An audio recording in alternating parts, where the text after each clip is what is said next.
Good morning students, I am Sudha Dubey ma'am, your Hindi teacher. Yesterday में बेटा मैंने पढ़ाया था आपको स्वर, वर्ण पढ़ाया था, वर्ण में वर्ण पढ़ाया था, वर्णमाला पढ़ाया था, और वर्णमाला में स्वर कितने होते हैं, ह्रस्व स्वर, दीर्घ स्वर, पुल्लिंग स्वर, इस सबको मैंने पढ़ाया था और आपको लिखने के लिए भी दिया था। ये सारी चीज़ें आपका अच्छे से बुक में दिया हुआ है, आप बुक को अच्छे से रीड करिए और इनकी परिभाषा यानी डेफिनेशन को आप लोग राइट करिए। अब आज बेटा मैं आपको पढ़ाऊंगी व्यंजन।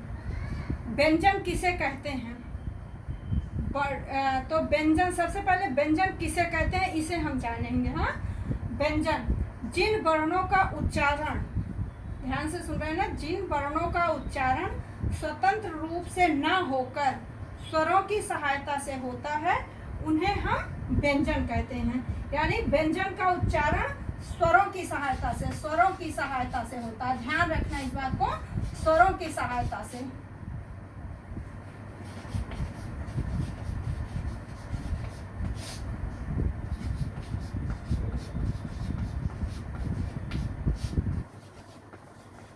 उच्चारण, हाँ समझ में आई बात?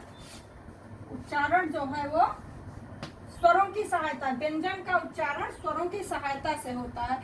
इनको हम स्वतंत्र रूप से नहीं उच्चारित कर सकते या स्वतंत्र रूप से हम इनका नहीं कर सकते। अब हिंदी वर्णमाला में व्यंजन कितने होते हैं? तो हिंदी वर्णमाला में कुल 33 व्यंजन होते हैं। कितने व्यंजनों की,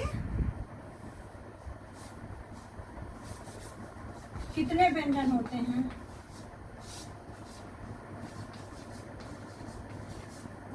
व्यंजन 33 व्यंजन होते हैं। कितने होते हैं?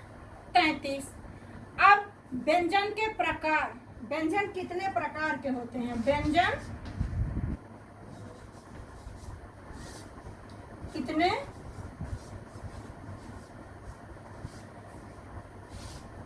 प्रकार के होते हैं?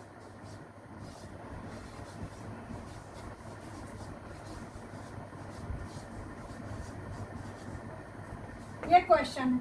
अब हम बताएंगे व्यंजन जो है वो 3 प्रकार के होते हैं। कितने प्रकार के होते हैं? 3। यहाँ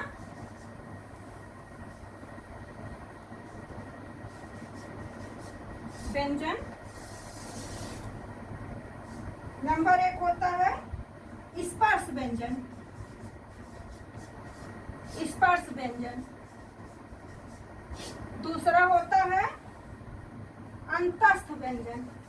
अंतस्थ व्यंजन। और चौथा होता है ऊष्म व्यंजन। ऊष्म व्यंजन। आई बात समझ में? स्पर्श व्यंजन, अंतस्थ व्यंजन और ऊष्म व्यंजन। अब हम ये जानेंगे कि स्पर्श व्यंजन क्या होता है। जिन वर्णों के उच्चारण के समय, जिन व्यंजनों के उच्चारण के समय वायु मुख के विभिन्न भागों को स्पर्श करती है उन्हें हम स्पर्श व्यंजन कहते हैं। इनकी संख्या 25 होती है। जैसे हम कुछ वर्ण या अक्षर हम बोलते हैं तो उनका स्पर्श मुंह से होता है और वायु जो है वो मुंह से निकलती है। जैसे हम बोलते हैं का, का, का के लिए हमारी जो जीभ है वो ऊपर, का, खा, खा बोल रहे हैं तब भी हमारी जीभ जो आवाज मुंह से, हवा जो है वो मुंह से निकल रही है। गा, घा, हाँ, तो ये हमारे होते हैं स्पर्श व्यंजन। इनकी संख्या होती है 25। का से पा तक के व्यंजनों को हम स्पर्श व्यंजन कहते हैं। क्या कहते हैं? स्पर्श व्यंजन। आई बात समझ में?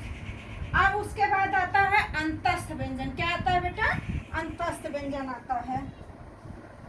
अंतस्थ व्यंजन वह व्यंजन होते हैं जिनका वायु कंठ, जीभ और तालु को स्पर्श करता है।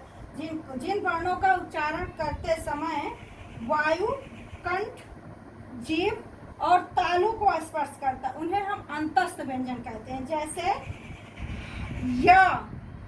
या बोलने के लिए हमारा गला और तालु टच कर रहा है ना, या, रा यहाँ से टच कर रहा है, हाँ, ला, ला के लिए भी हमारे ऊपर तालु टच टच कर रही है गला, और नीचे जीभ जो हमारी तालू टच कर रही है ना, ला। ला के लिए देखिए गला भी है और तालू टच कर रही है। आई बात समझ बेटा? तो ये जो है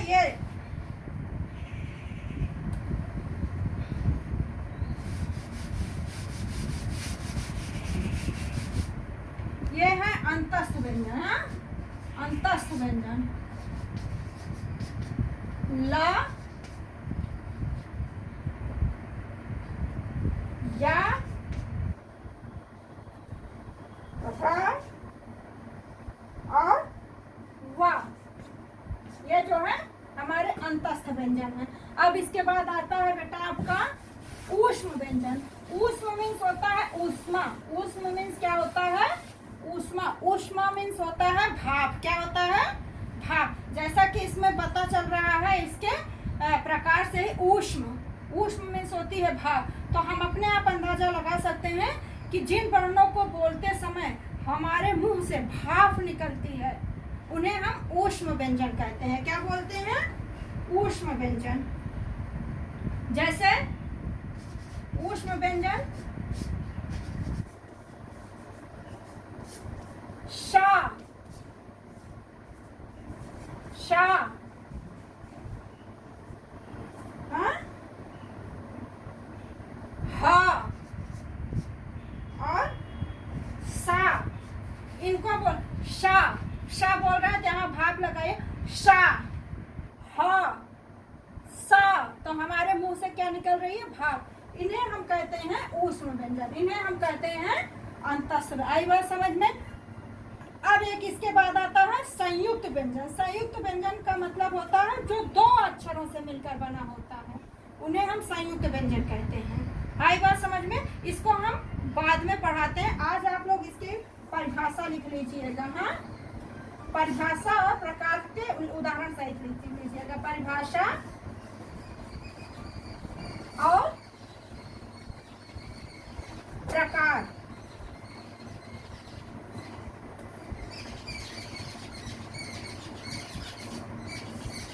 थैंक यू बेटा।